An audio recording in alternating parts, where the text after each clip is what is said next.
तो मेरे प्यारे बच्चों, आज के इस वीडियो में मैं आपको बताने वाला हूं कि हिंदी में लिखा हुआ नाम को अंग्रेजी में कैसे लिखते हैं। यहाँ पे देखो मेरे प्यारे बच्चों, यहाँ पे राम लिखा हुआ है, ठीक है ना। तो राम लिखा हुआ है तो यहाँ पे र है, तो र के लिए हम क्या चीज का इस्तेमाल करते हैं, आर का इस्तेमाल होता है। र के लिए आर का इस्तेमाल होता है। इससे पहले की वीडियो में मैंने बता दिया है, अगर आपने वीडियो नहीं देखा है तो जरूर देख लीजिएगा, और ताकि जो है कोई भी दिक्कत आपको ना हो। तो र के लिए आर का इस्तेमाल करते हैं, और यहाँ पे रा हो गया है ना, आ की मात्रा है तो रा, तो यहाँ पे इसके लिए क्या इस्तेमाल करते हैं, ए इस्तेमाल करते हैं, ठीक है। तो ये रा हो गया, और यहाँ म है तो म के लिए हम एम इस्तेमाल करते हैं, ठीक है।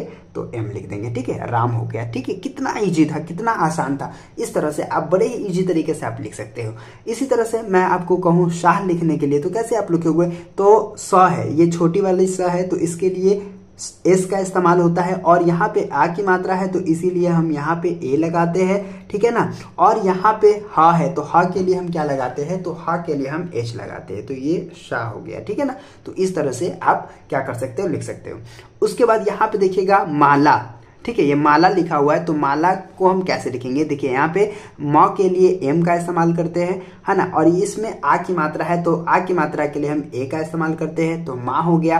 और यहाँ पे ल है तो ल के लिए हम एल का इस्तेमाल करते हैं, और उसके बाद इसमें भी आ की मात्रा है तो इसके लिए ए का इस्तेमाल करेंगे, तो ये माला हो गया, ठीक है। तो इस तरह से देखिए दास लिखा हुआ है ना, तो दास कैसे लिखेंगे ये आप समझिए।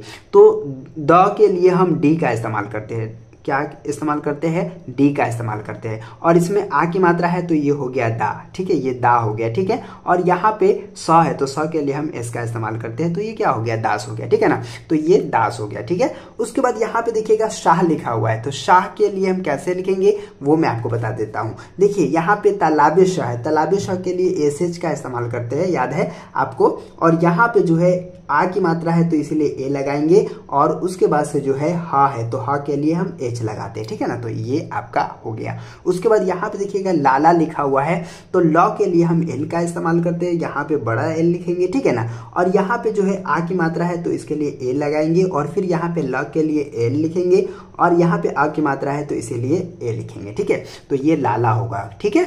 उसके बाद काला लिखा हुआ है, तो क के लिए हम के का इस्तेमाल करते हैं, आ की मात्रा के लिए ए होगा, और ये ल है तो ल, तो ये एल हो जाएगा, और यहाँ पे आ की मात्रा है तो ये हो जाएगा आ की मात्रा, तो ये हो गया काला, ठीक है ना। तो इस तरह से आप लिखेंगे। उसके बाद ये काका है, तो क के लिए हम के का इस्तेमाल करते हैं, और आ की मात्रा के लिए ए होगा, और यहाँ पे क है तो क के लिए फिर हाँ के का इस्तेमाल करेंगे, और फिर यहाँ पे आ है तो आ की मात्रा है तो इसीलिए आ लगाएंगे, ए लगाएंगे, ठीक है। तो इस तरह से लिखेंगे काका, ठीक है।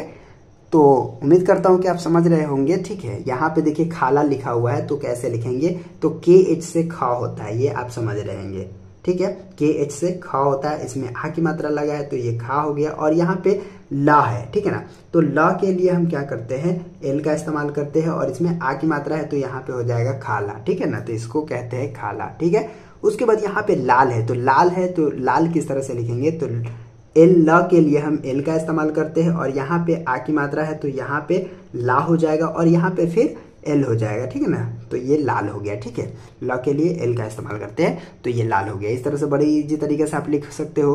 उसके बाद यहाँ पे खान लिखा हुआ है, तो के एच से खा होता है ना, और यहाँ पे आ की मात्रा है तो खा हो गया, और यहाँ पे ना है ना तो ये हो गया खान, ठीक है। तो ये खान हो गया। उसके बाद यहाँ पे राणा लिखा हुआ है, तो आपको पता है र के लिए आर का इस्तेमाल करते हैं, और यहाँ पे र के लिए आर का इस्तेमाल करते हैं, और यहाँ पे आ की मात्रा है इसीलिए ए का इस्तेमाल करेंगे, और यहाँ पे ना है तो ना के लिए एन का इस्तेमाल करते हैं, और यहाँ पे आ की मात्रा है तो इसीलिए राणा, आ ए लगाएंगे, ठीक है। तो ये राणा। और यहाँ पे काम लिखना है, तो क के लिए हम के लिखते हैं, आ की मात्रा के लिए ए लिखते हैं, और यहाँ पे म है तो म के लिए हम क्या लिखते हैं, एम लिखते हैं, तो काम हो गया, ठीक है। और यहाँ पे खाम लिखा हुआ है ना, तो के लिए के एच से खा होता है, और आ की मात्रा है तो खा हो गया, और यहाँ पे माँ हो गया, तो ये खाम हो गया। उसके बाद पापा लिखा हुआ है, तो पापा को कैसे लिखेंगे, तो प के लिए पी का इस्तेमाल होता है, आ की मात्रा है तो इसीलिए ए का इस्तेमाल करेंगे, और फिर यहाँ पे भी वही हो जाएगा ना, इसको कहते हैं पापा। उसके बाद यहाँ पे देखिएगा, यहाँ पे जो है ना के लिए हम एन का इस्तेमाल करते हैं, उसके बाद आ की मात्रा है तो इसीलिए ए हो जाएगा, और यहाँ पे ना है, ठीक है ना, तो ना के लिए एन हो जाएगा, और फिर आ की मात्रा है तो ये नाना हो गया, ठीक है। तो इस तरह से बड़े ही इजी तरीके से आप क्या कर सकते हो, लिख सकते हो। उम्मीद करता हूँ कि आज का वीडियो आपको समझ में आ गया होगा। तो चलिए फिर मिलते हैं आपसे एक नए वीडियो में, तब तक के लिए बाय।